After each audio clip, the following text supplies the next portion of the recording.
Good day, good listeners. Welcome to another episode of Tales from the Mennonite Heritage Archives, where we bring you stories about people, places, and events from Mennonite history. I'm your host, Dan Dick. Thanks for tuning in. Earlier this year, I spoke with Laureen Harder-Gissing, the solo archivist librarian at the Mennonite Archives of Ontario. She's had numerous leadership roles in the Mennonite historical community and gives presentations to schools and community groups. Her research focuses on Mennonites in Canada. She is currently the president of the Mennonite Historical Society of Ontario. Today, we're talking about secrets, complicated family histories, and why she doesn't like the word secrets in the context of archival records. It's so good to have you here, Laureen. Happy to be here. What's it like being the only archivist at the MAO? Solo archivist, Solo. or as if you want to hear a really obscure archivist joke. Hit me. What do you call an archivist who works alone? A lone arranger. Most families have secrets in their family trees, I've learned, and in fact there is a certain allure to finding out what mysteries such secrets might solve. How did you come to research this topic? I began my career working as a public historian, doing research for Mennonite organizations and institutions and churches, telling their stories.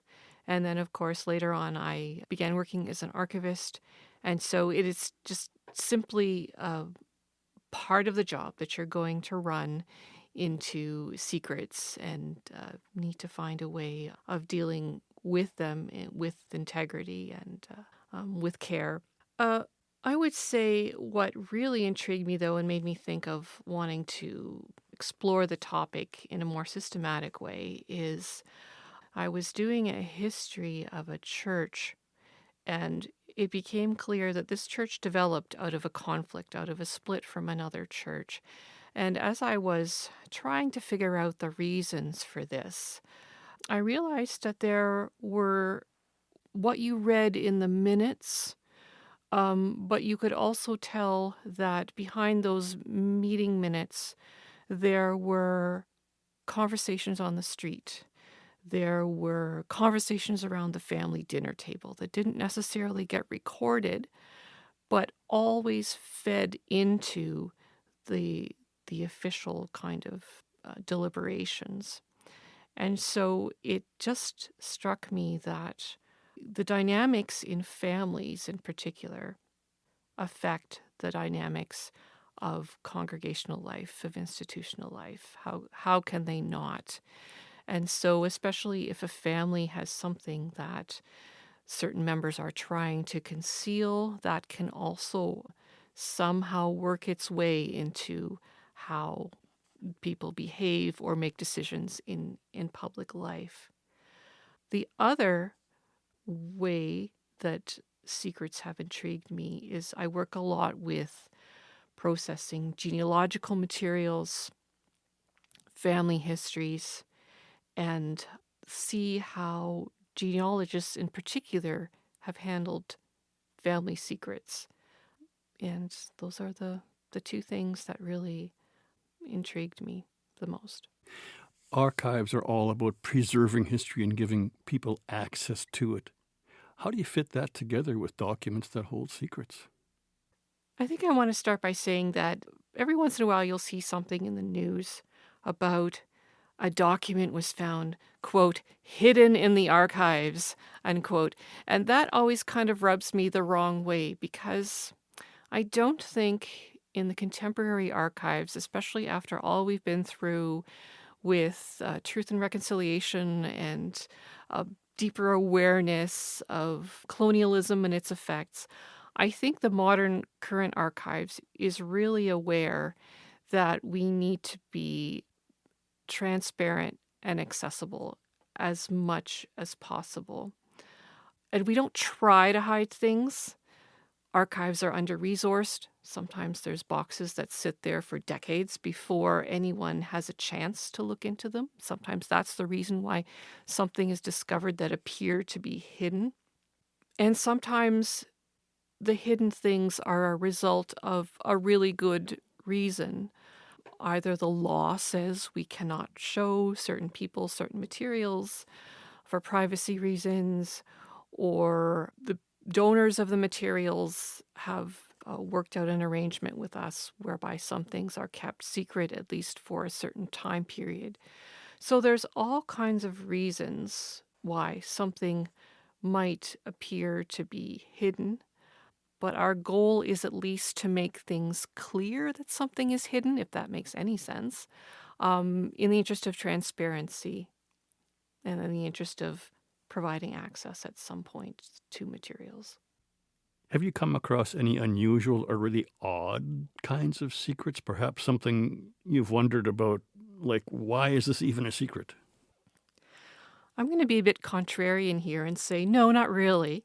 And the reason I say that is that there's always a reason for a secret. It may not be obvious at first, but if you are able to do a little bit more research and reading around the topic or probing of the person, there's always some kind of reason, no matter how strange it might seem. I'm going to give a shout out to a wonderful film that came out in the past few years. It's called The Farewell, and it's about a young Chinese American woman whose grandmother is seriously ill, and the family will not tell the grandmother how serious her illness is. This is a very traditional approach. She, as a young woman raised in America, cannot understand this. And the film is all about how that works itself out within the family. I won't say anything more because it would spoil it if you hadn't seen it. But there's a really good example of how there's always a reason for a secret. There is a certain power inherent in being the holder of a family secret, or some might euphemistically call it special knowledge. It's kind of privileged information. What can archives reveal about such secrets and the power dynamics of keeping a secret? I'm trained as an archivist and a librarian, and it's drilled into us that information is power. And that's a whole other podcast, I suppose. Information is power.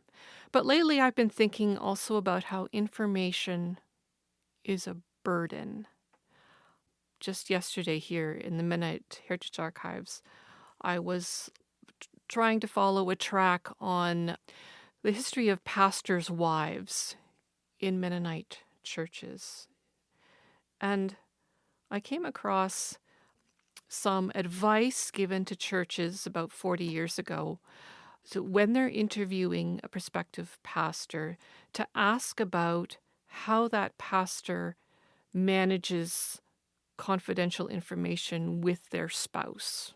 Would they talk to their husband or wife about things going on in the congregation? And I think the idea behind this question was a kind of management, because you don't want a pastor to step into a role with all kinds of assumptions about how they handle confidential information and then discover, oh, they've been doing it not in the way we expect. And so then you run into a conflict, which this question at the beginning was trying to avoid. But that did make me think about the very strange position that pastors' spouses have been put in over the centuries. They don't have official power. They don't have official access to information. But they have this informal connection. And so others in the congregation, I'm sure, would wonder, what does she, is usually a she, what does she know about me? And so there would have been a kind of power informally with ascribed to the pastor's wife because of that, but also a burden and probably a sense of isolation too that developed for people in that role. So that's just kind of one example of how secrets might play out in daily life in the church and family. How has your research on this topic impacted your role as an archivist? These kinds of questions often require me to kind of bifurcate myself in half.